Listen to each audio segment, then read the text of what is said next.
Olá, primeiro ano. Aqui é Pedro, professor de Física. E aí, como vocês estão? Bom primeiro ano.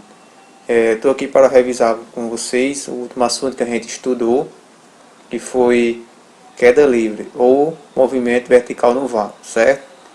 Então, vamos relembrar o que a gente estudou, os conceitos e alguns exemplos que a gente tinha resolvido em sala, certo?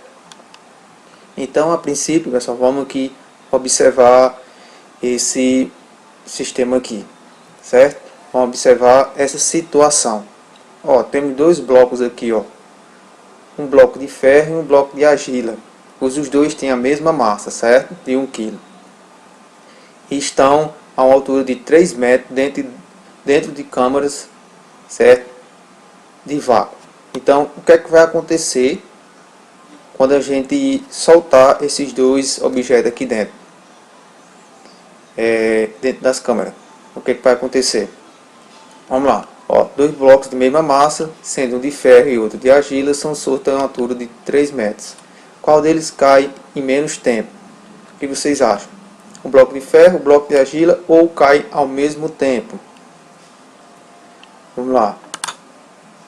Certo. Aqui a resposta certa é cair ao mesmo tempo. Ó. Talvez você tenha concluído que os blocos cairiam, certo, ao mesmo tempo, porque possuem massas iguais. Mas será esta a razão? Vamos só dar uma olhadinha aqui se é mesmo.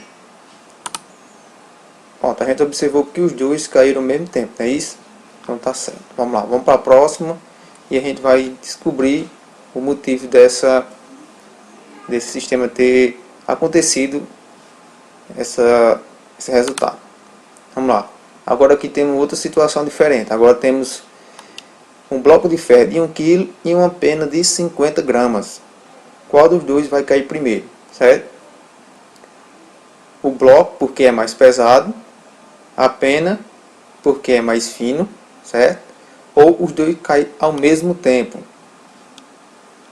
Ó, alguém pode pensar que é o bloco, certo? Porque o bloco é mais pesado, mas não é. Ó. Os dois caem ao mesmo tempo, ó. Pois estão no vácuo, certo? Porque, pessoal, ambos possuem a mesma aceleração. Apesar de possuírem massas e formas diferentes, não há resistência no ar a se opor à queda. Então, é o seguinte, como os dois aí estão no vácuo, certo? Não tem nenhuma força impedindo deles caírem, apenas a aceleração que está agindo nesses corpos, então eles vão cair ao mesmo tempo. Se é só a aceleração da gravidade que está agindo sobre eles, como a aceleração da gravidade é 9,8 metros por segundo ao quadrado, então eles vão cair igual, os dois vão cair igual, ok? Isso devido a não ter nenhuma força de resistência, certo, contra eles, e porque eles estão no vácuo. Também porque a aceleração é uma para os dois, então os dois vão cair ao mesmo tempo, certo? Aqui, ó, vamos observar a queda de dois corpos, certo? Um com massa de 1 kg e outro com massa de 10 kg, no vácuo próximo da superfície da Terra. Bem semelhante aos nossos exemplos que a gente resolveu agora há pouco. Vamos lá, ó. Deu para perceber, ó, a bolinha menor, que é a de 1 kg, e a bolinha maior, que é de 10 kg. O que está acontecendo? Eles dois estão aqui, ó, dentro de uma câmara de vácuo, e os dois estão caindo ao mesmo tempo. Isso devido à mesma situação lá dos exemplos anteriores. Devido porque não tem nenhuma força de resistência contra eles, certo? E porque estão apenas sob a influência da gravidade, da aceleração da gravidade. Como a gente pode observar aqui, ó, que não tem nenhuma resistência aqui do ar, não tem nenhum ar aqui dentro, que a pressão atmosférica aqui está em zero, certo? E apenas a gravidade está influenciando eles aqui. Então, ó, vamos preencher aqui a tabela aqui, ó. Preencha a tabela de acordo com as informações dadas. Então, intervalo de tempo de A até B.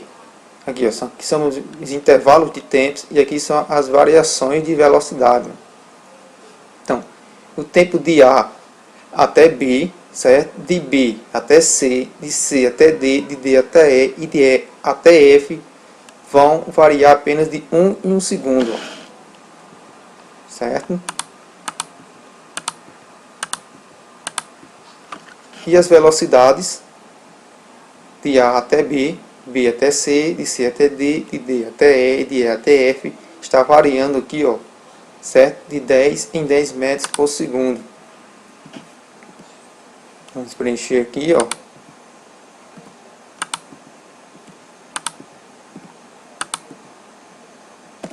Certo? Vamos avaliar agora. A gente acertou. Ok?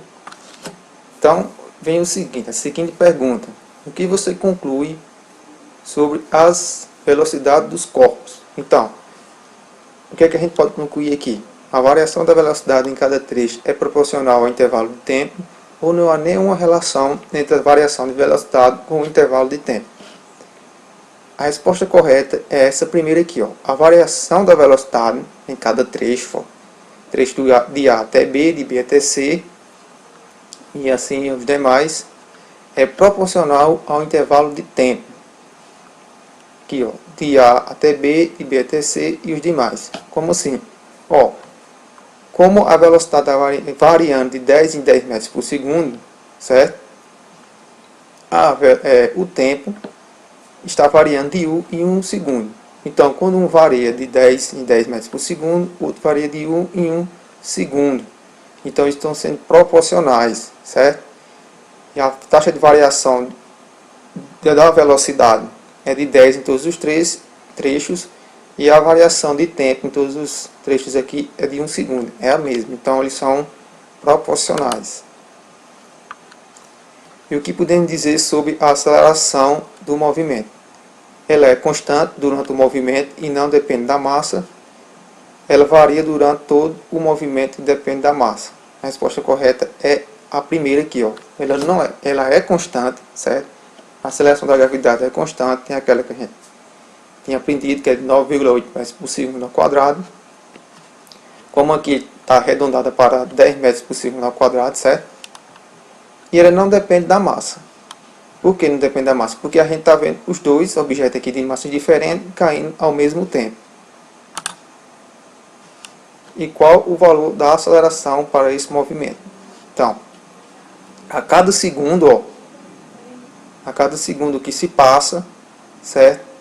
A velocidade é aumentada em 10 metros por segundo, certo? Então, a velocidade aqui, certo? O valor da aceleração é de 10 metros por segundo ao quadrado, que é aproximadamente ali o valor da gravidade, arredondado, não é isso? Então, estudando a queda dos objetos, Galileu Galilei, certo? Que foi que estudou esse movimento, fez várias experiências e chegou à conclusão de que todos os corpos, independente do seu peso ou massa, caem com a mesma aceleração, denominada aceleração da gravidade. Então, todos os objetos, certo, próximo à Terra, está caindo sob a influência da gravidade, certo? Vamos passar aqui. Então, ó, da observação de Galileu, mostrada na página anterior, certo? Decorre que a queda livre em um movimento uniforme variado, a gente já estudou sobre o movimento uniforme variado, na direção vertical com aceleração igual à aceleração da gravidade, representado pela letra G, certo? Vamos lá. Vamos botar a lupazinha aqui. O que é que a gente está observando? Aqui tem um balão, certo? O balão está a uma certa altura do solo. E tem aqui, ó, um corpo caindo aqui de cima do balão. O que a gente pode observar aqui, ó, o ponto de onde o corpo cai, certo? É o ponto aqui de origem. Logo são positivo a gravidade, as alturas e a velocidade até o solo. Então quer dizer que a altura aqui, ó, pessoal, a força da gravidade vai ser sempre positiva, por mais que ele tenha esse sentido aqui de baixo para cima, ok? O sentido positivo é para baixo. Aqui é apenas para a gente lembrar isso aqui. Então, a queda livre é um caso particular do movimento uniforme variado, onde a velocidade inicial do objeto é nula, então é zero, certo? Ou seja, o objeto está inicialmente em repouso. Assim, o movimento queda livre pode ser descrito pelas seguintes equações. Então, pessoal, temos aqui, ó, nossas primeiras equaçõezinhas aqui, ó.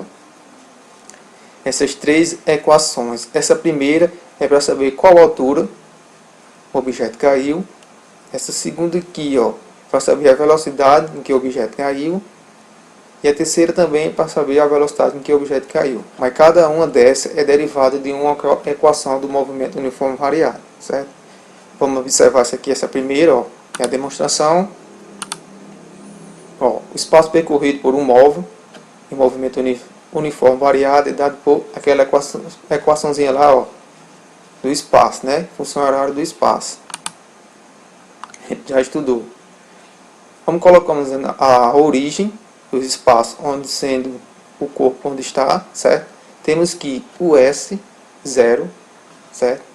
É igual a zero. Então a sua posição inicial é zero. A queda livre, a posição inicial é zero. Temos ainda aqui em queda livre a velocidade inicial também é zero, certo? Então, ó, esses dois aqui, ó, e esse são zero. Tanto a origem, certo? A origem do movimento é zero, como também a velocidade do objeto também é zero. Então, só que nos resta é 1 sobre 2 vezes a t ao quadrado, ok? Só o que resta aqui para nós nessa equação. Esse vai-se embora, que é zero, e esse também aqui vai-se embora com t. Então, como a gente está tratando de queda livre, a gente vai só apenas trocar as letras aqui, ó. O S a gente vai trocar por H, que representar a altura, e o A a gente vai representar pela letrinha G, de gravidade, certo? Então a fórmula aqui está demonstrada. Temos também a demonstração da velocidade. A velocidade de um móvel é dado por... A gente pega aqui pega a função horária da velocidade. E vamos lá. Ó, vamos demonstrar. A aceleração de queda livre, certo? De uma queda livre, é a da gravidade G. Então, como a velocidade inicial aqui, ó, a queda livre é nula, então só o que nos resta é V igual a gravidade vezes o tempo, certo? Então a fórmula está demonstrada. Isso aqui é bem simples. E por último aqui, a gente vai pegar aqui, ó, a equação de Torricelli, não é isso? Vocês lembram? A equação de Torricelli. Ela também vai demonstrar a velocidade em que o objeto cai. Então, como a velocidade inicial é nula, certo? Na queda livre, a velocidade inicial é nula. Então o V0, certo? Ao quadrado vai ser zero. Então, no movimento vertical, a aceleração da gravidade é chamada de G. E o espaço S é chamado de altura. Como já expliquei a vocês, vamos trocar só de letra, mas o significado vai ser o mesmo, certo? Então, já que esse termo aqui todinho, ó, esse termo aqui vai ser zero, então o que é que vai restar para a gente? Esse ΔS, certo, vai se transformar no H. Porque ΔS é a variação de espaço. Então, a altura também é um espaço, não é isso? É uma variação de espaço. Então, a gente vai trocar esse ΔS aqui pela letra H e o A pela letra G. Então, o que resta para nós aqui é o V quadrado igual a 2 vezes G vezes H. E quando você botar esse quadrado aqui para o outro lado, vai ficar uma raiz de 2 vezes G vezes H. Então, nossa fórmulazinha aqui, segunda forma para a velocidade, está demonstrada também. Certo? Então, vamos aqui. Então aqui temos aqui um exemplo, certo? Primeiro que a gente resolveu em sala. Em quanto tempo uma fruta cai de uma árvore de 4 metros de altura? Então, vamos lá. Vamos resolver. Primeiro vamos ver aqui, ó, a maçã, certo? Uma fruta qualquer aqui no topo, quase no topo da árvore, a 4 metros de altura. Você pode observar que está piscando. Beleza, agora a gente vai identificar, certo? Qual o tempo que ela percorre aqui esses 4 metros. Então, vamos pegar lá a formulazinha, certo? Da altura. E vamos resolver. Vamos substituir os valores aqui, certo? Ó, vamos substituir os valores, certo? Em H, que é a altura, ó, é 4 metros. Vamos pegar aqui a gravidade, certo? Que é 10. Dividir por 2. Então a gente chega a 5, não é isso? Então vai ser 4 igual a 5t ao quadrado. Agora vamos isolar o t, que é o tempo de queda da fruta. Então temos o seguinte, ó. 4 por 5, certo? 4 dividido por 5 é 0,8.